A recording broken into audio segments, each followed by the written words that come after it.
Bonsoir coach, Emmanuel Félix de France Télévisions, France 3. Comment vous analysez cette défaite ce soir? Tout simple. Comment je l'analyse? On va au-delà des chiffres du match. J'ai beaucoup de regrets par rapport à la première mi-temps. Ça, c'est une certitude. Parce qu'on avait la place pour faire le jeu qu'on avait planifié de le faire.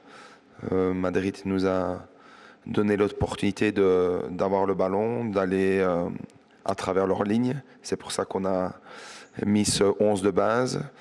Donc il n'y avait pas de regret par rapport à l'approche de ce match, parce que ça s'est présenté devant nous. Et malheureusement, on n'a pas su en profiter, dû à des mauvaises décisions, une mauvaise réalisation technique, un petit peu de manque de courage aussi dans certaines décisions. Et on a perdu beaucoup de ballons, ce qui nous a exposé à des transitions qui ne sont pas nécessaires, certainement face à ce genre de joueurs avec énormément de qualité. Donc le mot d'ordre en deuxième mi-temps était de augmenter ce schéma qui était devant nous, qui était encore présent en deuxième mi-temps, et on a refait les mêmes erreurs où au final on donne 90% de nos buts sur des mauvaises décisions ou sur des situations où on n'est absolument pas en difficulté. Bonsoir, Bonsoir. Sébastien, Christophe Belledi pour l'agence France Presse. Est-ce que c'est la pire défaite de l'histoire du club en Coupe d'Europe? Est-ce que tu crains pour ton futur en tant qu'entraîneur de l'AS Monaco? Et comment tu expliques que cette équipe, elle lâche dès qu'elle prend un but, quoi? C'est une question qui a le mérite d'être posée, parce que les faits sont là. Forcément, ce n'est pas valorisant pour l'équipe et pour tout le monde en général d'être associé à cette défaite. Encore une fois, dans cette défaite, il faut savoir comment on l'a abordée. Je pense qu'on l'a abordée d'une manière optimiste, d'une manière respectueuse des qualités qu'on a sous la main avec nos joueurs créatifs. On n'a pas exécuté. Par rapport à l'approche du match, je ne changerai rien, parce que c'était clairement avec les joueurs à disposition par rapport à la situation du Real Madrid ce qu'on devait faire. Ça demande du courage, je l'assume.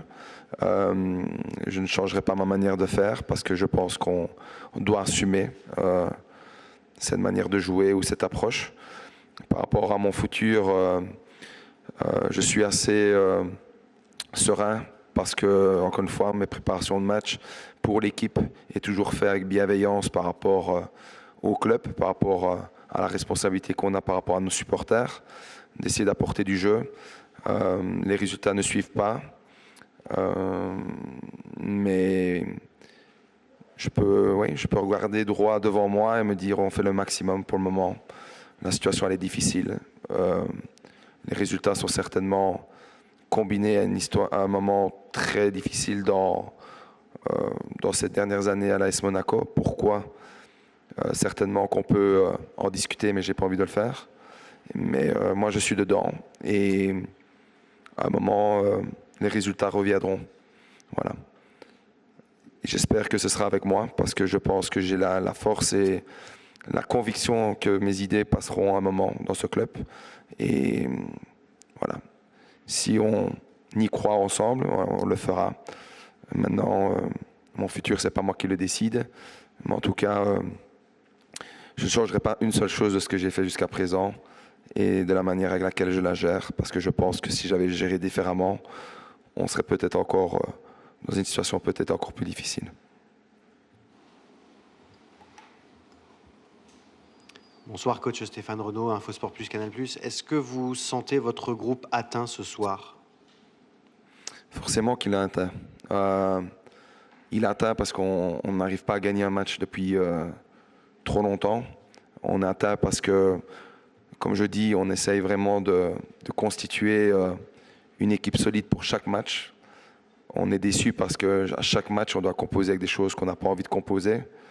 et que forcément ça, à chaque fois, met un caillou dans ce qu'on essaie de mettre en place et il n'y a pas de stabilité et ça c'est difficile aussi.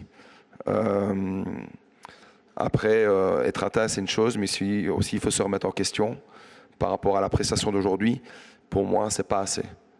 Par rapport à ce qu'on pouvait faire, par rapport à ce qu'il y avait devant nous, comme espace, comme projection dans des prises de décision, c'était pas assez. Et ça, oui, on peut être déçu, mais il faut aussi reconnaître que on n'a pas été assez bon sur les opportunités qu'on avait devant nous, pas sur forcément les qualités intrinsèques du Real Madrid, mais sur ce qu'on a donné au Real Madrid. Donc voilà. Après, cette réflexion va pour tout le monde, elle va pour moi aussi, hein, cette remise en question, mais tout le monde doit le faire. Mais comme je dis, j'aurais pas changé la manière d'aborder le match aujourd'hui. Buenas noches, entrenador. Eugenio Mateo para Dosis Futbolera. Decía anteriormente que tiene las ideas claras de lo que tiene que hacer para tratar de sacar la situación adelante. Viendo el juego de su equipo en el día de hoy, ¿podría describir esas ideas para que todos las pudiéramos tener más claras? Gracias.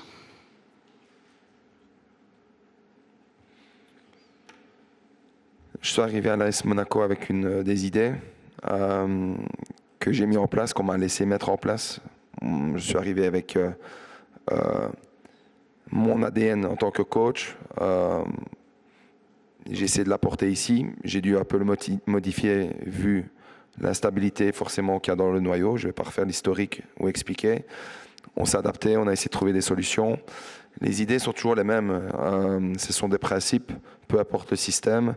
C'est d'essayer d'avoir un jeu dominant, de s'adapter à nos qualités, qui sont forcément pour le moment plus techniques que physiques, parce que le noyau a été composé comme ceci.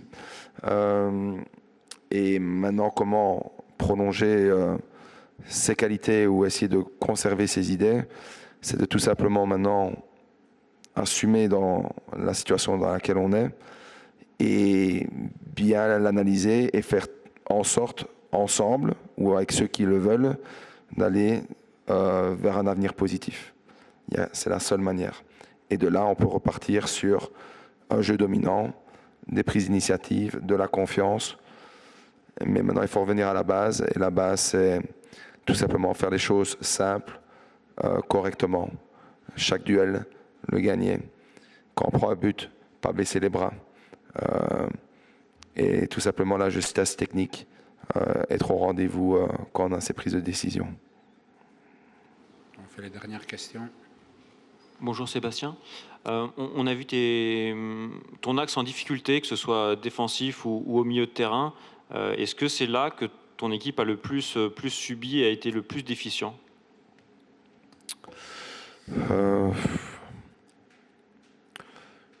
Pas forcément. Je comprends la réflexion, mais on s'est mis en difficulté sur beaucoup de pertes de balles. Et forcément, on est désorganisé quand on est en possession de balles. Et je pense que forcément les transitions sont passées par là parce que nos pertes de balles étaient souvent axiales. On aurait pu aussi utiliser beaucoup plus les côtés, on ne l'a pas fait. Donc forcément c'est un secteur de jeu qui était relativement soumis à rude épreuve. Le fait aussi de jouer en 4-2-3 nous permettait aussi d'avoir plus de densité dans le milieu de terrain pour ça. Je ne pense pas que ce soit dû à ça qu'on ait perdu le match aujourd'hui. Je pense que c'est des pertes de balles, des mauvaises décisions et c'est beaucoup de transitions. Donc après, à disposition, je pense que l'équipe était cohérente et on a dû aussi réaménager un peu l'équipe après 60 minutes par rapport au manquement physique ou à la gestion physique de certains joueurs. C'est là où on en est aujourd'hui dans des matchs de haut niveau. Il faut aussi composer avec ça. Ok. Au fond, là-haut.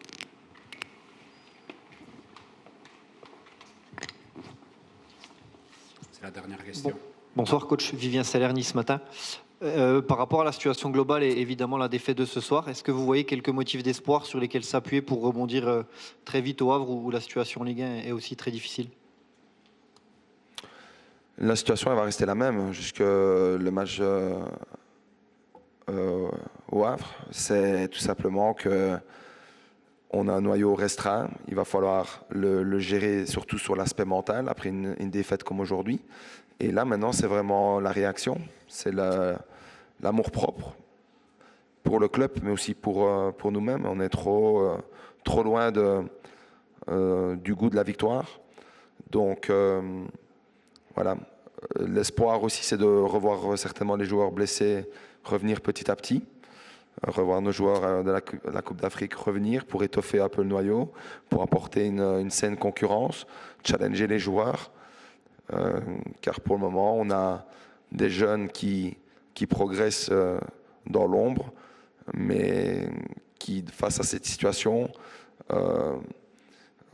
pourront nous apporter certainement plus tard, mais pour le moment, on a besoin vraiment d'expérience et de joueurs physiquement prêts à avoir un impact direct. Et ça, c'est la réalité aussi sur laquelle on doit gérer. Merci. Bonne soirée.